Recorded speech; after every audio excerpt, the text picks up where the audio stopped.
What happened to me is not a question I ever expected to ask myself, and yet it became the quiet refrain of my inner life, the sentence I returned to in moments of stillness when the world around me softened and the truth pressed closer. What happened to me was not a single event, not a betrayal measured by dates or acts, but a slow awakening that unfolded inside a life that looked complete from the outside. I was a woman known more for her posture than her pulse, married into a world where every gesture was observed and every silence interpreted. My days were filled with rooms that echoed with importance and conversations that skimmed the surface of meaning. I learned early how to nod, how to smile, how to disappear without leaving the room. My marriage was not cruel, it was simply empty of curiosity. My husband loved order and appearances, and I fit neatly into both categories. I became part of the architecture of his life. Admired, rarely touched, emotionally never entered. I told myself this was maturity, that passion was something one outgrew, that calm was the reward for loyalty, and for a long time that lie sustained me until it did not, until I felt myself thinning as if my inner voice were fading from disuse. And then Basa appeared, not as a thunderclap but as a subtle shift in air pressure. He was present in a room without demanding it, attentive without display. When he spoke it was measured, but when he listened it was complete. He did not look through me or at me, he looked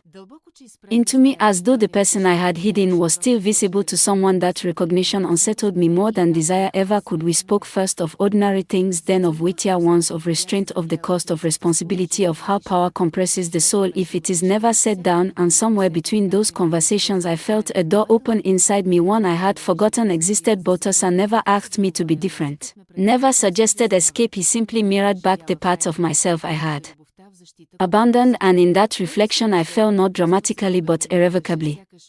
What followed was not reckless, it was deliberate, almost reverent. Our connection grew in careful layers, conversations that stretched longer than intended, pauses that lingered just beyond propriety. We met in neutral spaces that asked nothing of us and offered no witnesses. The intimacy lived first in language, in shared understanding, in the relief of being fully seen by another human being. My husband remained untouched by suspicion, because he trusted the version of me he believed in, and I performed it flawlessly. The devoted wife, the composed presence, the woman who asked for nothing. Meanwhile I learned how to carry two truths at once, the public one and the private one, where my heart had begun to speak again. Basa carried his own burden. He too was bound by duty, by marriage, by a life built on control and discretion. There were moments when he pulled away, not from lack of feeling but from fear of consequence, and those moments taught me the depth of what we were risking. We did not promise futures, we did not plan escapes. What we offered each other was honesty in the present, and that honesty was intoxicating and terrifying. When we finally crossed the line into touch, it was gentle, almost solemn, as if we both understood the weight of that choice. The world did not explode, instead it rearranged itself around a truth that could no longer be denied. I felt alive in a way that was not loud but steady, a warmth that settled into my bones and reminded me that I was capable of love that asked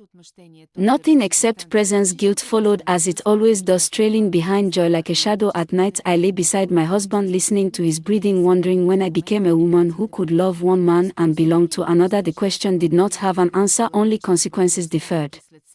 Love with Basa was not an escape from reality, it was a deeper entry into it. Every stolen hour sharpened my awareness of time, every farewell carried the ache of impermanence. We learned each other slowly, the histories, the scars, the silences. We never spoke of leaving, because to name it would have been to shatter the fragile balance that allowed us to exist, but the possibility hovered between us, a quiet third presence neither of us could ignore. I often wondered whether love that must remain hidden is diminished or intensified. My answer lived in my chest each time I heard his voice. It was not diminished, it was distilled, stripped of fantasy and grounded in choice, and that made it heavier, not lighter. My husband continued his life unchanged, confident in the stability of our union, unaware that beneath the surface something irreversible had occurred. I did not hate him, and that complicated everything, because harm without malice feels harder to justify. I was not seeking destruction, I was seeking truth, and yet truth has a way of demanding payment. What happened to me was not that I became unfaithful, it was that I remembered myself. What happened to me continued on a day that began like any other measure, planned, rehearsed, and seemingly harmless, yet carrying within it the quiet inevitability of change. The morning light filtered through curtains that had witnessed years of routine, and I moved through my home with practiced grace, every gesture calibrated, every expression neutral. My husband spoke about schedules and obligations, his voice steady, uncurious, and I responded in the language we had perfected together, affirmations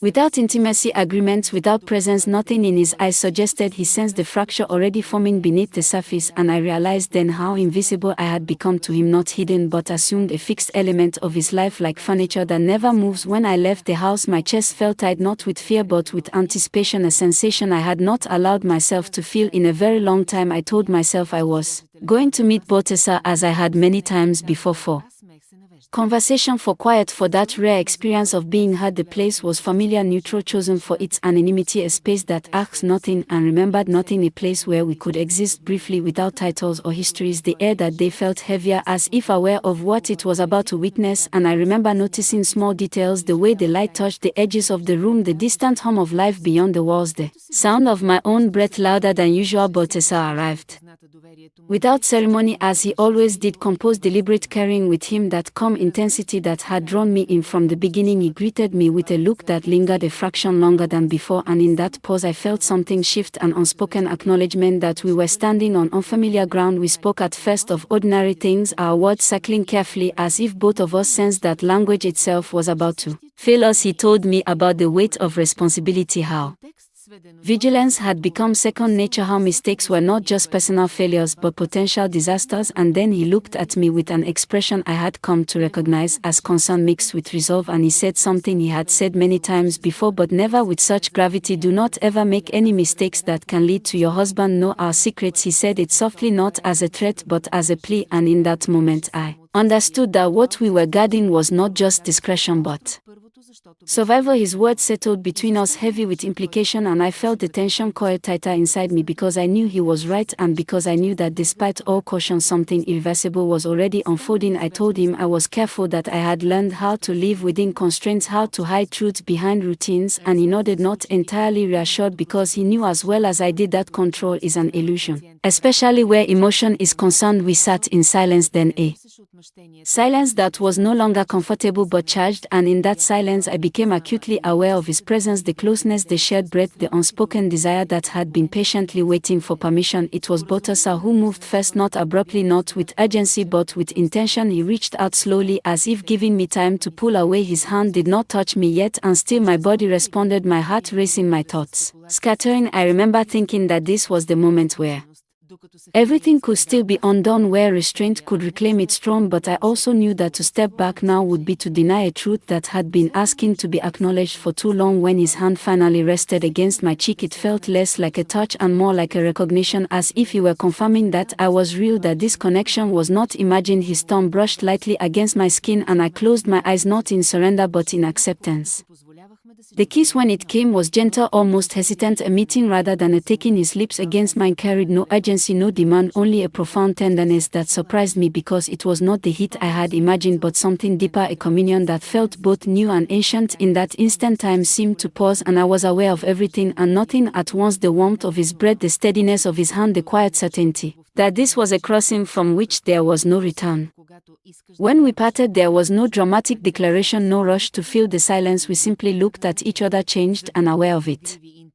Basa spoke again, his voice low, controlled, as if anchoring himself. He reminded me once more, do not ever make any mistakes that can lead to your husband know our secrets. This is not a game, Ipia. And I could hear beneath his words the fear not of being discovered but of the destruction that discovery would bring to lives built carefully over years. I understood then that his insistence on caution was not a lack of feeling but a measure of its depth. He was protecting not just himself but me, and perhaps even the fragile space where our connection could exist without consuming us entirely. From that day forward, our relationship carried a new weight, every interaction infused with the memory of that kiss and the knowledge of its consequences. We became more vigilant, more restrained, paradoxically, because now there was something tangible to lose. Basa would remind me often, sometimes with a look, sometimes with a whispered warning, to be careful, to remain composed, to never allow emotion to spill into the world where it could be seen. He taught me the art of secrecy, not as deception but as discipline, how to compartmentalize, how to leave no trace, how to return home wearing the same face I had worn when I left. And I learned quickly, because the stakes were too high for carelessness. Yet despite all precautions, emotion has a way of seeping through cracks, and I found myself carrying Basa with me in subtle ways in the warmth that lingered long after our meetings, in the quiet strength I felt knowing someone truly knew me. My husband remained unaware, his confidence unshaken, his trust intact, and sometimes that ignorance felt like a kindness and other times like an accusation. I moved through my days performing my role flawlessly, hosting, attending, smiling, all while a parallel life paused beneath the surface, unseen but intensely real. At night I would replay that first kiss in my mind, not with regret but with a strange gratitude, because it marked the moment I reclaimed a part of myself I had thought lost forever. What happened to me was not a fall from virtue but a step into complexity. I became a woman capable of holding love and secrecy, tenderness and vigilance, joy and fear all at once. Basa remained a steady presence, always reminding me of the line we could not afford to cross, always urging caution even as his eyes betrayed the depth of his own struggle. Our love did not erupt, it endured, quietly, fiercely sustained by moments stolen from the margins of our lives. And as time went on, I understood that the true test was not whether we could keep our secret but whether we could live with it and still recognize ourselves in the mirror. This video of my story does not end with resolution, only with continuation, because love like this does not conclude neatly. It unfolds, demanding patience, courage and an acceptance of uncertainty that reshapes everything it touches. What happened to me reached its most fragile edge on a night that still tightens my chest when I remember it, a night dressed in elegance and music and danger, the kind of night that pretends to be easy while asking everything of you. Basa had suggested dinner not as an escape but as a test of our discipline, a public place full of light and mirrors where restraint would be visible and mistakes would be unforgiving. The restaurant was one of those places where wealth speaks softly through polished surfaces and the air carries perfume and ambition in equal measure. We chose it because it was crowded, because anonymity can sometimes be found in plain sight, and because Basa believed that if we could survive that night, we could survive anything. I arrived first as planned, my entrance time to appear casual, unremarkable, the kind of woman who belonged there without explanation. I wore a dress chosen for subtlety, not seduction, a color that blended with candlelight, a shape that did not ask to be remembered. Still I felt exposed, as if every glance carried the possibility of recognition, every reflection a reminder of the double life I was navigating. Basa arrived later, sliding into the seat across from me with the ease of a man accustomed to being watched, his expression calm, his posture relaxed, yet I knew him well enough by then to see the tension beneath the surface, the way his jaw tightened slightly when our eyes met, the unspoken reminder passing between us: be careful, do not ever make any mistakes that can lead to your husband. Know our secrets. We spoke quietly, our words measured, chosen with care, as if the walls themselves were listening. Laughter bubbled up once or twice, then quickly contained, because joy too loud can draw attention. The wine remained mostly untouched, not because we did not want it but because clarity was our shield. I remember thinking that love like ours did not need intoxication, it thrived on awareness, on the thrill of control and the ache of proximity without surrender. And yet, despite all our caution, there was a warmth between us, unmistakable, a current that no amount of discipline could fully suppress. We leaned in slightly, voices lowered, heads angled just enough to appear polite while savoring the closeness we were denying ourselves. Then the night shifted without warning. I saw it first, not him, my husband, standing near the entrance surrounded by familiar faces, his presence like a sudden drop in temperature. My breath caught, my body reacting before my mind could form words. Time slowed, stretching the moment into something unbearable. I felt Basa sense the change even before I spoke, his eyes following my gaze, his expression tightening with immediate understanding. In that instant, everything we had practiced, everything he had warned me about, condensed into a single imperative: do not panic. Panic is what betrays you. My husband had not seen us yet. He was laughing, greeting people, shaking hands, comfortable, confident, unaware of the storm gathering a few tables away. Basa did not move, did not look away, did not reach for me. Instead, he grounded himself, placing both feet firmly on the floor, his posture becoming even more neutral than before. His calm was contagious, a reminder that survival depended on appearing unchanged. He murmured softly without looking at me, stay still, Ipia, breathe slowly. This is where mistakes are born. And I obeyed, drawing in a controlled breath, willing my heart to slow, my hands to remain steady beneath the tablecloth. We adjusted our position subtly, creating a distance that could be explained by nothing more than polite conversation. Our bodies angled away from each other, our faces composed, the warmth between us retreating inward where it could not be seen. Basa signaled for the check with a small gesture, efficient, unremarkable, while I rehearsed in my mind every possible outcome, every route of escape, every excuse that might be needed if fate turned against us. The seconds stretched, my husband moved deeper into the room, greeting acquaintances, inching closer with each step, and I wondered if he would look my way, if familiarity would draw his eyes to the shape of me seated where I should not be. In those moments I understood fully what Basa meant when he spoke of mistakes, not dramatic confessions or obvious touches but the smallest betrayals, a lingering glance, a change in posture, a smile held too long. Secrecy is not about hiding, it is about consistency, about never giving the world a reason to question the story it already believes. And so I became that story once more, the composed wife dining alone, waiting perhaps for friends or simply enjoying the evening. My face relaxed, my gaze unfocused, as if my thoughts were elsewhere, anywhere but on the man across from me, whose presence now felt like both salvation and risk. My husband finally turned his head and our eyes met for a fraction of a second. Recognition flickered, surprise followed by something else, curiosity perhaps, or nothing at all. That moment, balanced on the edge of disaster, I offered a polite smile, restrained, familiar, the smile he knew, the smile that asked no questions and promised nothing. And then just as quickly he looked away, distracted by another greeting, another obligation. The world resumed its noise and the immediate danger passed, leaving behind a trembling aftermath that I struggled to contain. Basa exhaled slowly, his composure intact, but I could see the relief in his eyes when he finally looked at me. Really looked at me, the unspoken acknowledgement of how close we had come, how thin the line truly was. The check arrived. He stood first, offering a courteous nod, a gesture that could belong to any acquaintance, and I followed. A moment later, my movements unhurried, our departure staggered enough to avoid association. Outside the restaurant, the night air felt sharp against my skin, grounding me, reminding me that I was still here, still unseen. We did not speak until we were safely apart, our messages later brief, deliberate. He told me again with the seriousness of a man who had spent his life studying consequences, do not ever make any mistakes that can lead to your husband. No, our secrets tonight was a warning, not a victory. I understood then that love under scrutiny is not sustained by passion alone but by discipline, by the constant negotiation between desire and survival. That night marked a turning point, not because we were almost discovered but because we faced that possibility together without breaking, and in doing so we learned both the strength and the cost of what we were choosing. When I returned home, my husband was already there, unaware of the storm that had brushed so close to his life. He spoke casually about the evening, the people he had seen, the plans ahead, and I listened, responding appropriately, my heart still racing, my body still carrying the echo of fear and relief intertwined. Later, alone in the quiet, I allowed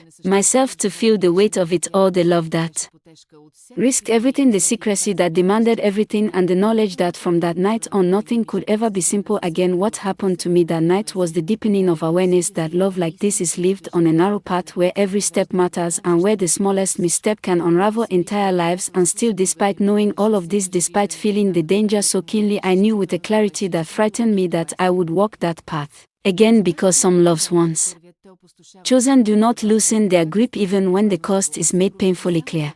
What happened to me moved from danger into ruin, not in a single blow but through a slow unraveling that began with trust misplaced and ended with silence. Where love once lived, there was a time after the night at the restaurant when fear made us reckless in a quiet way, not reckless with touch but with belief. Belief that what we shared could remain contained, belief that vigilance alone could protect us from the consequences of our choices. Basa became more present then, more intense, as if the closeness of loss sharpened his need to hold on to something real, and I mistook that intensity for safety. I mistook familiarity for loyalty, and that was my greatest mistake. There were moments when laughter returned to us, moments when the weight lifted briefly and we allowed ourselves to feel young and unguarded again. It was during one of those moments that Basa lifted his telephone, not dramatically, not announced, simply as if capturing a memory, a smile, a kiss, a fragment of joy preserved against the erosion of secrecy. I remember hesitating for the briefest second, a flicker of instinct warning me that this was not wise, and then I let it pass, because love has a way of quieting caution, especially when you want to believe in the goodness of the person standing before you. The recordings were never explicit, never meant for anyone else. They were playful, intimate, stolen moments framed as proof that what we felt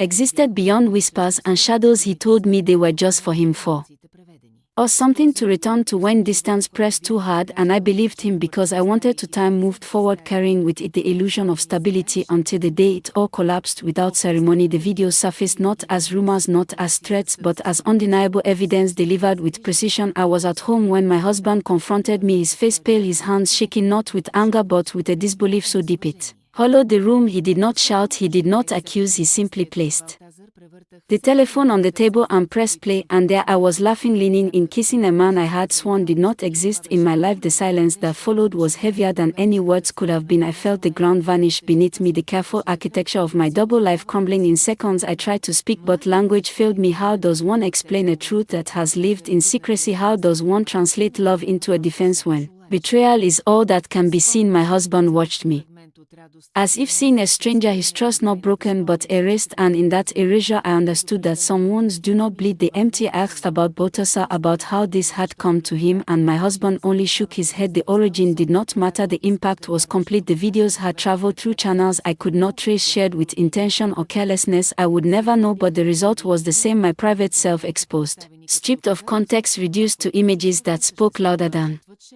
any explanation I could offer. Basa disappeared when the truth emerged, his telephone unreachable, his presence erased as if he had stepped out of existence. I searched for him, not to accuse, not to plead, but to understand, to ask why, to ask how something we guarded so fiercely could be weaponized against me. But there was only absence, and in that absence I felt a second betrayal, sharper than the first, because it was accompanied by abandonment. The man who had preached caution, who had warned me endlessly about mistakes, vanished at the moment when accountability was required, leaving me alone to face the wreckage of our shared choices. The divorce unfolded quietly, efficiently, like a procedure performed by people who no longer recognized the patient. My marriage ended not with confrontation but with resignation. My husband did not seek revenge, he saw distance, a clean severing of ties that had become poisoned by deceit. The legalities were handled through intermediaries, words reduced to documents, emotions translated into settlements. I moved out of the life I had built piece by piece, leaving behind rooms that echoed with memories now stripped of meaning. Society responded as it always does, with speculation, with judgment, with a fascination that feigns concern while feeding on scandal. I became a story rather than a person, my name whispered with curiosity rather than respect. In the aftermath I lived with the echo of Basa's absence replaying every moment, searching for signs I